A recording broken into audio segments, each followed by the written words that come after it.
Let's go back out to Bellevue right now. News 4's Carice Jackman is there.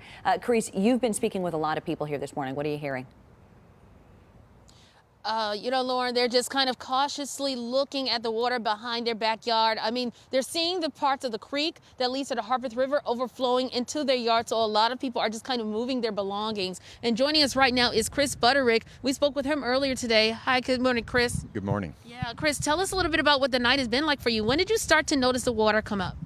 Well, really started worrying about it about 4:30 this morning. Left to take a grandson and his wife to the airport. They're going to Miami where it's warm and sunny, and looked at turned on the headlights and saw the water in the backyard, and it was kind of astounding that it was up that high. And when I look at it now, it's more than twice as high as it was then. It's continuing to rise, and we put markers out there, and it's still coming up. Yeah, Chris, I understand a lot of people, you as well as yourself, you're starting to move your belongings. Is that right?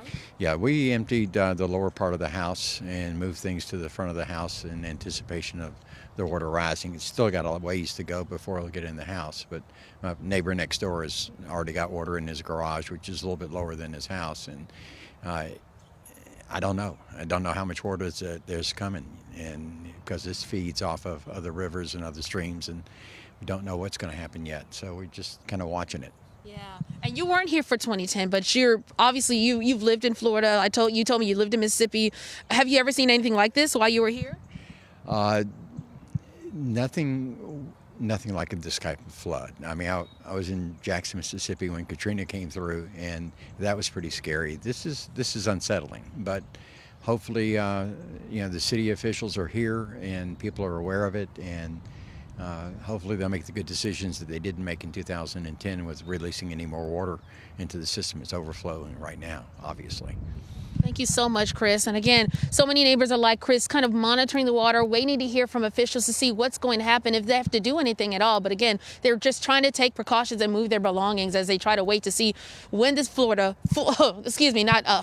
will recede.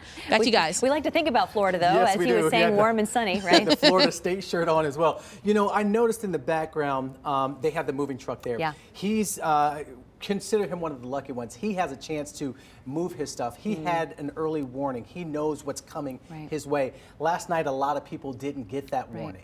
Right, absolutely. And even though we see those flash flood warnings pop across our phones, or they'll go off, right, in the middle of the night and wake you up, and you have to pay attention to those. You have to know that when you wake up on a day like today and you see the sun shining, it doesn't necessarily mean the threat has passed. No, not at all, especially with him, because that water continues to rise, and he says he doesn't know how high it's going to get, but they're making plans now. You saw the moving truck in the background. They're getting their things out of that house.